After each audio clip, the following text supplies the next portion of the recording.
All right, welcome everyone. In this explainer, we're going to do something a little different.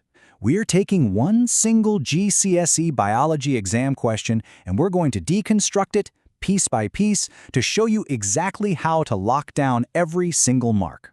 Let's jump right in. So, have you ever wondered what an examiner is actually looking for? It's the big mystery, right? Well, today, we're pulling back the curtain. We're not just looking at the question, we're diving into the official mark scheme to show you exactly what scores points and how to frame your answers to get the best possible grade. Okay, so let's set the scene. Here's our challenge. What you're looking at is a petri dish, and on that dish, you've got this jelly-like stuff called agar, where bacteria are growing. And see those three little paper discs? They're labeled A, B, and C, and each one is soaked in a different antibiotic. The whole point here is pretty simple. We want to find out which antibiotic is the best at stopping that bacteria from growing. Okay, let's dive into the first part of the question. This is all about the how-to, specifically the aseptic techniques you need to use to keep things safe and, super importantly, contamination-free. So here it is, question 02.1. It asks you to describe 2 aseptic techniques the student should have used, and it's worth 2 marks. Now that word aseptic is key. It just means sterile. You know, techniques to stop unwanted germs from getting in. Simple enough, they want 2 techniques, so you need to give 2 solid points to get the full marks. And check this out. These are the exact answers straight from the mark scheme that they will accept, no guessing involved. You could talk about sterilizing your equipment or surfaces before you start, or using agar that's already sterile. Even things like taping the lid of the petri dish shut or only lifting it up a tiny bit at an angle. Any 2 from this list and bam, that's 2 marks in the bag.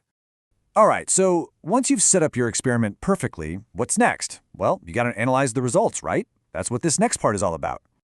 Okay, take a look. After 48 hours, here's what we've got.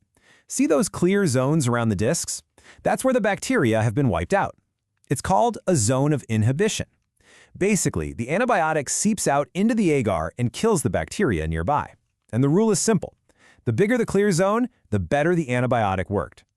So the question is, which antibiotic was the least effective? And this is super important. You have to give a reason for your answer. So just take a quick look yourself. Which one do you think it is and why? Okay, you got your answer? It's B. But just saying B won't get you the mark. Here's the catch. You have to explain why. And the mark scheme is really specific. You need to say it has the smallest area where no bacteria were growing, or you could say the smallest clear area. You need the letter and the reason, both parts. Okay, deep breath. Here comes the big one. This next part is a 5-mark calculation. Now, I know these can look scary, but trust me, they're an amazing chance to rack up points, especially if you just show your work step by step. So let's break down exactly what they're asking. First, calculate the area for antibiotic C. Got it. Second, they tell us to use 3.14 for pi, not the pi button on your calculator. That's a common trap. And finally, they remind you to give the unit. Every single one of these instructions is a little hint on how to scoop up those marks. And this is just perfect, because it shows you how marks are given out for each little step. You get a mark just for measuring the radius right off the diagram. In this case, it's 1.1 centimeters. You get another mark for remembering the formula for the area of a circle. Then a mark for plugging the numbers in. Another for doing the math. And the final, glorious mark for getting the answer right with the correct unit. The best part? Even if you mess up the final calculation, you can still get most of the marks for your working. It's a great system.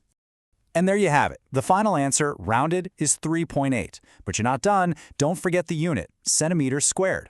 You absolutely need to write that down, or you'll throw away a really easy mark right at the end. Okay, we're on the home stretch. Let's tackle the very last part of this question. This one isn't about what you did, it's about thinking like a scientist and figuring out how you could have done it even better. It's just for 1 mark, and all they want is 1 simple improvement. This is your chance to show you get what makes an experiment trustworthy. So what's one thing you could do to make these results more solid, more believable? And just like before, the mark scheme gives you a few great options to choose from. You could say something like, repeat the whole thing and calculate a mean, which helps you spot any weird results. Or you could suggest using a control disk, a blank one with just water on it, to prove it's really the antibiotic doing the work. You could even say try it with a different type of bacteria. Any one of those answers is a winner and gets you that final mark. So let's zoom out and look at the big picture. What did we learn from taking this one question apart? It all boils down to 3 things really. First, know your method, like those aseptic techniques. Second, be precise in what you see and how you calculate. And third, and I'll say it again, never ever forget your units. See? When you break a question down like this, you can see exactly where all the marks are hidden. It's not just about knowing your biology. It's about playing the game and knowing the rules of the exam.